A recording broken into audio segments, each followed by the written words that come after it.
Welcome back to the Connect Network TV. We've got the one and only Dr. Betty Murray joining us today to share her expertise on navigating the ups and downs of menopause. She is the founder of LivingWell Dallas, a functional medicine center, and Minerva, a telemedicine company supporting women across the country. She's here to help us master menopause and optimize our health. Welcome to the show, Dr. Betty. Thank you for having me. Hey, Doc. Welcome. So, Doc, let's kick things off with some real talk if we can. We are talking sexual health this morning. So glad you're here to dive into for some real talk. So tell us, how does a woman's libido change within her 20s compared to her 30s, 40s, and then 50s? Well, your libido is influenced by lots of different things. So, I know the conversation earlier, we were talking about having small children and the stress of just, trying to keep a child alive. So, your 20s, 30s, even 40s, often we're child rearing, we're taking care of people. And so our libido is going to wax and wane based on what's happening from a stress standpoint.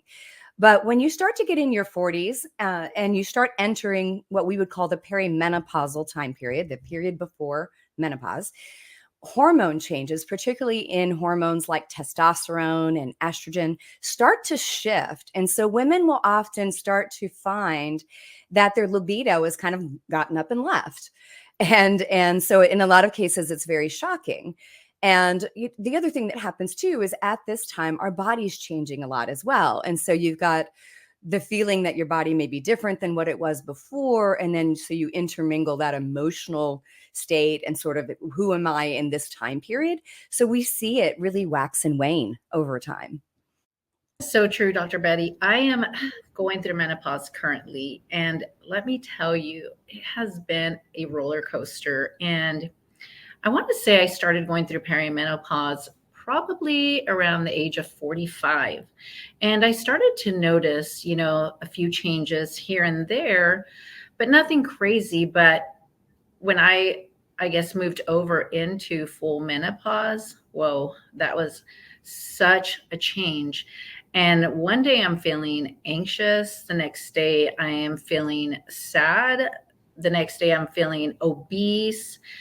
I mean, your entire body just changes. It's just, up and down. And it's been really hard. And I'm currently trying to find that balance. So what are some common trends that you are currently seeing in women that you could share with us? So, I think some of the things that women need to recognize is the average woman. So in the United States, the average woman goes through menopause at 51. The average length of time we are symptomatic is 8 years. And so what that also means is some women may enter some of the perimenopausal time period in their late 30s. That happens to be the case for me. I started showing symptoms in my late 30s. And some women, may see it much later. And so a lot of times women, the trend is that they think the only thing that has to do with menopause is hot flashes and night sweats. And that's really the most minor of symptoms and the most minor of what's really going on. They're just very, very noticeable. And so I think for women, the biggest trend is they really don't know that a lot of the symptoms they are experiencing in this time period of life is related to the transition into menopause. Okay, so I want to kind of dive into two questions now. The first one is, what are the signs that you are in perimenopause? And then how do you know that you're out of it? Like, how do you know that you are fully in menopause? Okay. So perimenopause can start with lots of different symptoms. So things like mood swings, 1 in 3 women will have anxiety, 1 in 5 will have depression, irritability, insomnia is one of the earliest and most, I would say difficult to figure out because it sort of shows up and then continues on. Hot flashes, night sweats, heart palpitations, even things like nerves and tingling sensations. So you can get a lot of different symptoms. Vaginal dryness, low libido, those are some of the other ones that start to affect our relationships. Menopause is really one day in your life, and it's a full 365 days from the last time you had a period. So that kind of denotes the last time that you had your period. And then from that moment forward, you're in you're in menopause and then postmenopausal. Doc, thank you for answering those questions. We're going to keep going if that's all right. This is really interesting for me and good information. How can women best prepare for this transition? I think one of the biggest challenges is that we don't talk about it. We don't talk about sex, with our family members and our children. And even as women, we don't really talk about what we're going through. And so for a lot of women, we feel isolated. We're the only ones that are going through these experiences. So I think first and foremost is understanding that you're in a situation that all women go through. 100% of us go through it. Nobody gets a pass. The other challenge is today in the United States in particular, there's less than 3% of any physicians, including your OB gynecologists, have any training in perimenopause and menopause. They have zero training. So they do not know how to handle this transitional period and what is really happening in a woman's body. So I think that's first and foremost, is you want to be educated yourself. And you want to work with people that actually understand what your body is going through, because it's not just about symptoms. It's also about the disease risk that comes along with it after you go through menopause and as you're going through menopause. And speaking of sex, is there we were speaking about it earlier. Both Wendy and Sandy had their thoughts on it as well.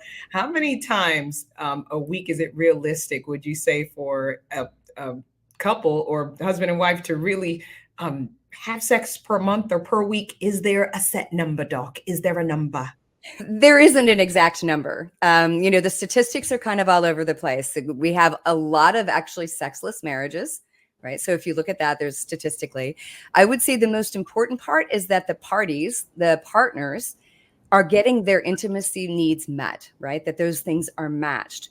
We do often see sexual contact, intimacy changing during this time period because women do experience painful sex. Sex can become painful because we lose lubrication. And sometimes our partners may not understand that and may not understand that's why we might be withdrawing or pulling back. Is this specifically for menopause, what you're speaking about? Okay. Yes. Although you may start seeing those symptoms before you actually have an entire year without a period. Mm-hmm. And I would like to say sometimes you also can have them, as you mentioned, before you don't have a cycle, you're in full menopause. Is it true, doctor, that 50% of women don't experience actual symptoms and other 50% do experience the symptoms of perimenopause or menopause? The stats are actually much higher than that. So about 87% of women experience some symptoms, right? Again, hot flashes and night sweats are just one of many. And for most women, they're going to experience them for an average of 8 years. Wow. That's incredible that it lasts that long. I didn't know that before today. Yeah. Well, it's, when you think about it, it's because it's not a distinct one set of symptoms. Mm-hmm. I know that we look at about 69 different symptoms. And so each woman's experience may be very different. And so that makes it difficult for you to know yourself, oh, this is this transition. This is what's happening for me. Yep. Yeah. Well, I want to dive in and ask you, with your two incredible companies, LivingWell Dallas and Minerva, what unique services do you offer that can help women navigate menopause more comfortably and confidently? Well, I think a lot of women are very much concerned about, how do I go through this transition at most naturally, right? Like, what can I do to do the most natural thing for my body and prepare not only to experience it, but then to thrive afterwards? And so one of the things that we look at is we believe it's very important to test where your hormones are at. And ideally, before you go completely through menopause. We know from the literature and the science that disease risk and those things do increase as we get older. And especially once you've gone through menopause. So we want to test the hormones, know where your levels are at, and then adequately replace the hormones. So we use bioidentical hormones and we replace the hormones that you used to make. So, Doc, what would be an ideal age to actually test your hormones, what you would say? In a perfect world, I would love to test somebody in their mid-20s and know, like, at that prime, where were your hormones?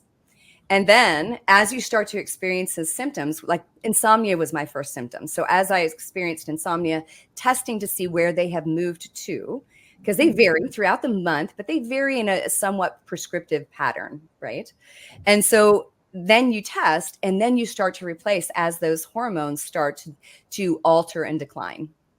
Nice. And there's no net, because I feel like somebody's going to ask this who's like kind of blind to this topic, because I do feel like this is one of those topics that, like you said, is not talked about in really any age form. But is there a downside or a negative to testing early, if that makes sense?